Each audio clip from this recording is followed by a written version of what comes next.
This program is brought to you by generous donations from the community and sponsored by Stifel Financial.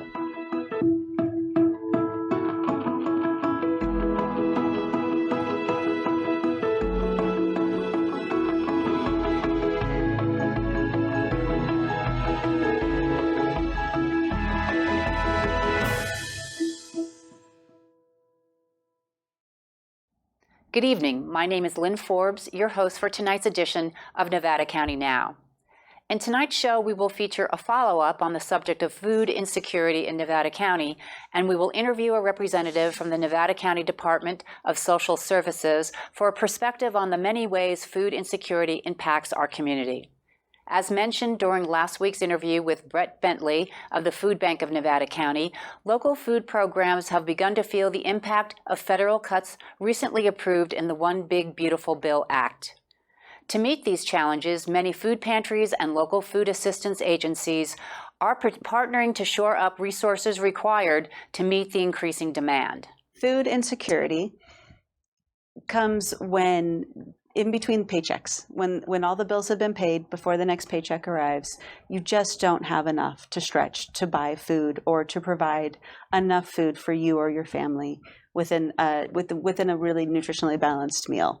Hunger is when you don't have any access to food, and hunger is such an essential right for a human. It is, you have to have food to survive. You have to have food to make rational decisions and to help you function in the world. And so food insecurity, it happens in our community quite frequently. We estimate about 30% of our community. We are reaching out. We stepping into this role has started a new era for the food bank. We're really looking at launching ourselves that much more so to work with community partnerships. The only way we're going to make this work is if we focus on our community. We have such a unique and wonderful community here in Nevada County. People work together, and it exceeds any of the politics or social, economic issues that are out there. We are able to come together as a community, and that is our hope, is that we're able to strengthen our alliances with other organizations to work together to meet the need. We are working on keeping an eye on the resources. Just last week, we said goodbye to a longtime food pantry down in Penn Valley that served over 100 people a week. And so we're working with... Meaning you had to shut it down? We didn't shut it down. The woman who was organizing it through the Seventh-day Adventist Church down there decided that it was time for her to be done. Oh. And there was nobody new to step in. So we're looking at that. When we got word that that was coming, we immediately started talking to other community groups, seeing what we can do. If we can add a distribution down there, this is something that's high on our radar, because we know that we can't do this alone. We are one of the largest organizations to distribute food to those in need, but we have other partners that we really need. Interfaith Food Ministry does a great job. We've been meeting with the CalFresh department to make sure that we're staying abreast of what's happening with them and what they anticipate for cuts. Thursday, I get to meet with the county CEO, Allison Lehman, for the first time, and I'm really looking forward to seeing what we can do to be partners in this fight together, as opposed to doing our individual efforts. Don't go away. We will take a short sponsor break and be right back with Rachel Pena, Director of Social Services for Nevada County. Thank you to Stifel Financial, proudly helping individuals pursue financial goals, businesses and organizations raise and protect capital, and communities offer a higher quality of life. To learn more, visit www.stifel.com.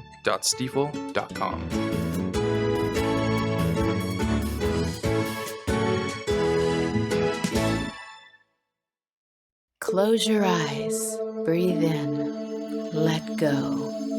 Your body speaks in aches and tension, but with Michelle Mangini, certified massage therapist, that all fades away.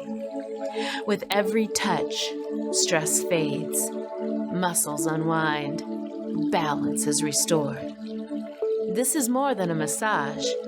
It's a journey back to yourself. Feel renewed. Feel whole. CMT Michelle. We are fortunate to have in our studio today Rachel Pena, Director of Social Services in Nevada County. Rachel has held this position since 2020 and has worked in various community support roles as an executive director and program manager for the past 20 years. Welcome, Rachel. Thank you so much for having me. Wonderful to have you. This is such a serious, scary subject. So what I'm hoping to do is get your, shed some light on what actually is happening that's impacting our community directly. So in your role as social services director, what do you oversee? Yeah, so I oversee the entire social services department, which is within the Health and Human Services department. So social services consists of veteran services, all of our eligibility and employment services, which we're going to talk more about today, our adult services and the public guardians department, and then also child welfare services. That's a lot. That's a lot. And so within the eligibility and employment division, we have all of our Medi-Cal programs and CalFresh as well. CalFresh. So CalFresh is the program that has come up consistently, at least on this program, since the Big Beautiful Act was passed. So, and CalFresh is specifically for low-income people, obviously, but specifically for children and families. Is that correct? It's for anybody who struggles with food insecurity. It's for anybody who meets the income limits. So we have in Nevada County, we've got about 12,000, a little over 12,000 CalFresh recipients. And 12,000 here in Nevada County? Yes. Okay. 12,000 here in Nevada County. And that's 12,000 households. So more individuals than that, but 12,000 households. Right. And that includes veterans. It includes people over 65. It includes working families. In fact, the vast majority of people who receive CalFresh benefits are working families. Yeah. I think I read a statistic like 80% of the people who receive these benefits are working. So that sort of belies this myth that people are just siphoning off the system and correct. So that's one thing to take a great note of. Tell us about the impacts that are happening and how you're planning to meet the new demands of this new act that's been passed. How is it going to affect, or how is it impacting what you are able to do right now? Yeah, thank you so much for asking that question. It's a really, we're really concerned about the impacts of this legislation. So right now, there are a few ways that it's really going to impact CalFresh and CalFresh recipients. So one is it extends it really limits some of the waivers that we've had for what's called able-bodied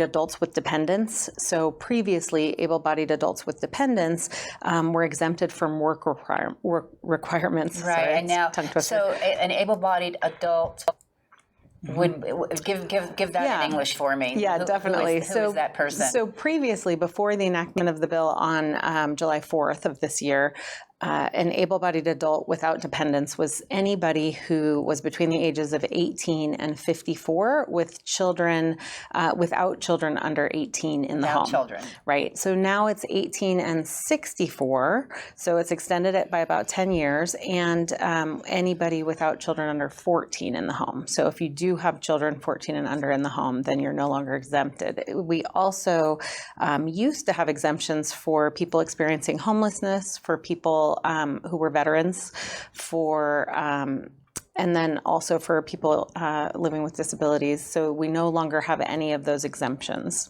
So those are some of the changes. So what does one who, if someone's in one of those categories, what are their resources? What do they do?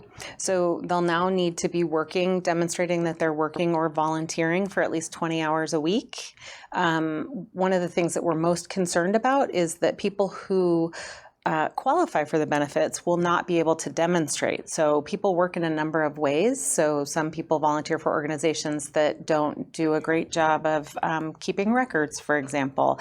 And so if they're not able to prove that they're doing that work, then they may fall off benefits, even though they really do work. Yeah. So it seems to me that, well, I'm just guessing that you will meet that demand in very clever and resourceful ways. I mean, you will help people figure out how to document that they are working. That is absolutely our commitment. So I as Director of Social Services, and I know that the administration of the county also really supports this, Yes. we don't want anybody who qualifies for these benefits to not receive them because of administrative burden. So we want to make absolute certain. We'll be working with the Volunteer Hub through Connecting Point. We'll be working with the Food Bank, for example, because they always need volunteers. There are always organizations in our community that need volunteers. So we want people to be working. We want them to take advantage of internships. We want people to be volunteering if that's what they need to do. So we're going to be working closely with community-based organizations to make sure those opportunities are available, and that we make the paperwork requirements the least onerous that they can be. You don't want to intimidate and discourage people from even applying. Correct. So it sounds like you're going to need more human resources to get this additional paperwork and administrative work done. Are you going to have the opportunity to hire more people? That's pretty unlikely. So another impact of this bill is that our administrative costs, it used to be, so SNAP benefits, which is CalFresh in California, so SNAP is the name of CalFresh federally. So SNAP benefits were 100%, the actual benefit itself was 100% federally funded. Now there will be a state share of cost based on our state error rate. So without going into a lot of detail, that could shift significant amounts of the funding to California, which then just taxes other resources. Right. So also then the administrative the administrative share of cost is switching from 50-50, and that's the cost of human resources, for example. Sure. That's shifting from 50% federal, 50% state, of which the county shared a cost, to now 25% federal, 75% state. How will the county meet that gap? We don't know yet. So that's something that we're really working on and taking a look at. I know there was a bunch of county meetings recently. I'm sure this was one of the subjects that came up. It's definitely a topic that's been coming up. Right now, we are looking at possibly realignment funding, which is funding that's used for public safety programs. I see. So that's something that, we're going to have to figure out as a county, Money's as a got to community. come from somewhere. Exactly. It just occurred to me, I was thinking, how can the community at large help? And outside of donating money and goods and such to the food banks and to other agencies, other programs, is there going to be the possibility of people volunteering to help you in these administrative gaps? Yeah, that's a great question. It's a good idea, huh? Yeah, it's a really good idea. It's one that I'll have to consider. It's one that I'll have to think about. I was just thinking, there's people who I think, out in the real world here, we really feel frustrated about what can you do? Yeah. How can you help? And I think that's still a big question. Yeah, I think definitely for community members that hire staff, considering hiring families or hiring people or taking on volunteers of people who are receiving CalFresh benefits and currently, will need to work, especially seniors. Sure. Which I think it's harder for the seniors to meet. So in that range that's expanded between 55 and 65, those are folks who are going to need to be working 20 hours a week now who didn't previously have to do that. Yeah. So creating it's a big, opportunities. big shift. Definitely. And partnering, finding people to help partner with those people, I'm sure is going to be very important. So. Exactly. Yeah. And again, we have, for example, 200 veterans on CalFresh benefits who will no longer qualify for what's called that ABOD waiver. Yes. Those are folks that are going to need to be working 20 hours a week. So yeah. Hiring, really, if there are people who have small businesses or people who can offer opportunities to those folks. Volunteer opportunities do count toward the work hours. Okay, that's important to note. Yeah. And what about people who can't get out of the house or who are disabled or whatever? Are they exempt from these new work rules? Many of them are exempt, yes. So there's a little light there. There's a little light there, exactly. Yeah. So it's really the able-bodied is that key piece. If you are able to work, if you're not on disability, for example, then you will be required to work if you fit into that expanded group. Are there other little dark areas that you're concerned about that will be impacted? Yeah, definitely the funding and that admin cost share. I think I really am worried about that because all of the rest of the programs within social services and some of our behavioral health programs as well, some other public safety programs are impacted by that. So it just means that there's much less funding to go around for all of these safety net programs. So that really is what I'm concerned about. Well, one last question. What is the ramp up for you here? When do you when does this really kick in as far as the workload goes and the impact on our populations in the community? Yeah, thank you for asking that. So some of the provisions of this bill go into effect. Some of the changes go into effect immediately, but we are waiting for guidance from the state and from the USDA to issue guidance on how we're supposed to move forward with those requirements. The ABOD waiver in particular starts February of next year. Okay. So we're ramping up now. Right. We're already looking at partnerships with Connecting Point, partnerships with our local organizations. I mentioned the food bank already. Farms, farmers. Yes, local farms. I mean, and that's the other thing that we haven't even touched on yet is the economic impact. So we issue about just over $2 million in CalFresh benefits to our community every single month. So that's a monthly benefit amount. That will be reduced. The state of California, we don't know exactly for Nevada County, but the state of California is looking at an average of $190 less per month, per person per month. Right. It's a lot of money when it comes to... That's a lot of money that's being spent with our retailers, our grocers, our local farms that take EBT. I see what you're saying. So that means those are dollars that will no longer be in our community. I hadn't even considered that. I see. And if you're not spending it, if you have less money to spend on food, then that means that you're going to be spending more of your monthly income on food and less on with other retailers as well. So just the loss of the money in our community is going to be a huge impact for everyone. Circulates, how money circulates. How it circulates. And then also from the perspective of your clients, of the individuals, as other costs increase, like, utility bills or whatever, food is usually the last thing that people spend money on.